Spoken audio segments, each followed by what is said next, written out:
ఈరోజు 11:18కి 11:18 సర్వేపల్లి నియోజకవర్గ ఉమ్మడి అసెంబ్లీ అభ్యర్థిగా నామినేషన్ దాఖలు చేశాను. ప్రజలు ఈరోజు అసలు ఎవరికి పిలుపు కూడా ఇవ్వలేదు, వేల మంది వచ్చినారు. మొన్న పొదలకూరులో అదేవిధంగా ఒక ప్రభంజనం. ఎన్డీఏ కూటమి ఆంధ్రప్రదేశ్లో గెలుస్తుంది. జగన్మోహన్ రెడ్డి రేపో ఎల్లుండో మేనిఫెస్టో మళ్ళీ ఒక 100 హామీలు ఇచ్చినా ఆయన్ని నమ్మేవాళ్ళు ఎవరూ లేరు. ఆయన ఒక మాట చెప్పాడు, ఒక మాట మీద నిలబడాల. 2024 కంతా మందు అనేది లేకుండా చేసి నా అక్క చెల్లెళ్ళని ఓట్లు అడుగుతాను తప్ప లేకపోతే అడగనన్నాడు.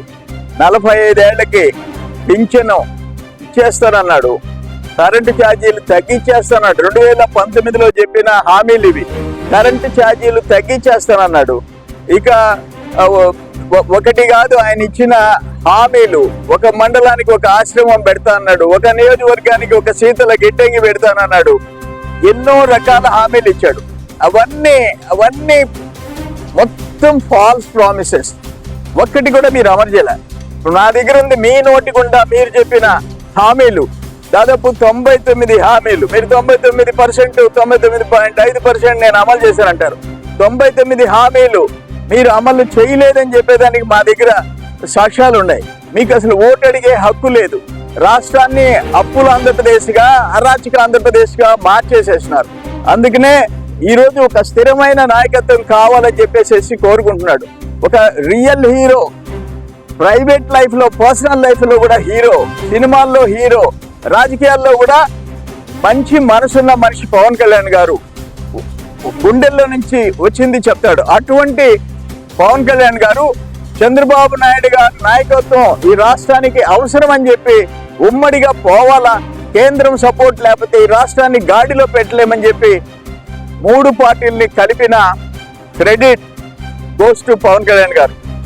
అందుకనే ఈరోజు రాష్ట్రం అంతా కూడా ఒక మంచి మూమెంట్ వచ్చింది.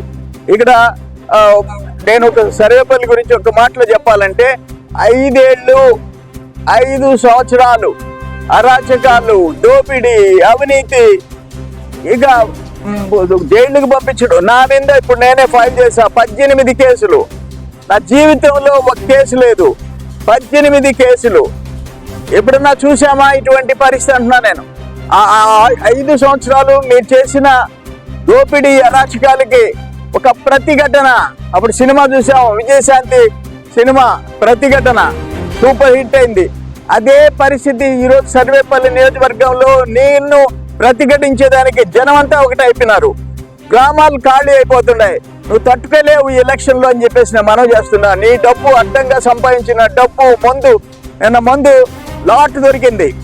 మందు దొరికింది. నీ ఎవరు, నీ మారు సుధాకర్ రెడ్డి ఎవరు? నీ బిజినెస్ పార్ట్నర్, హైదరాబాద్ లో నీ రియల్ ఎస్టేట్ లో పార్ట్నర్, నీ కంపెనీలో పార్ట్నర్ ఈరోజు అరెస్ట్ అయ్యి జైలుకి పోయినాడు. ఆ రోజు అదే కల్తీ మద్యం తెచ్చి 14లో గోవా కల్తీ మద్యం తెచ్చి వాళ్ళందరూ జైలుకి పంపించావు. జైల్లో అప్పు చనిపోయినాడు. నువ్వు నీ మనుషులు బెయిల్ తెచ్చుకొని బతికారు. ఈరోజు నేను ఒక్క విషయం తెలియజేస్తుండా. అబౌట్ ఎ మంత్ బ్యాక్, నెల రోజుల క్రితం 3,000 కేసులు.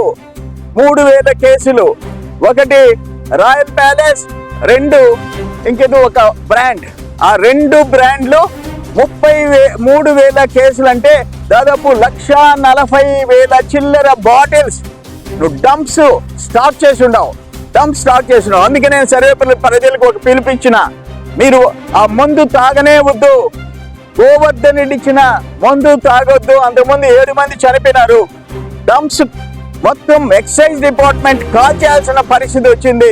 ఆ పరిస్థితి తెచ్చుకోవద్దని చెప్పేసి నేను మళ్ళీ చెప్తుండా, ఒక ప్రతిఘటన సినిమా చూపించేదానికి సర్వేపల్లి నియోజకవర్గ ప్రజలు కాకాని గోవర్ధన్ రెడ్డికి ఒక సినిమా చూపించడానికి సిద్ధపడ్డారని చెప్పేసి నేను తెలియజేస్తున్నా. వరప్రసాద్ గారు ఐఏఎస్ ఆఫీసర్గా, ఎంపీగా, ఎమ్మెల్యేగా ముందుకు వచ్చినాడు. ఆయన గెలుస్తాడు. కేంద్రం నుంచి నిధులు తేగలిగిన సత్తా ఉంది. ఇటు అధికారంలో, ఇటు రాజకీయ నాయకుల్లో కలిసిపోగలిగిన నాయకుడు ఈరోజు మాకు వచ్చాడు.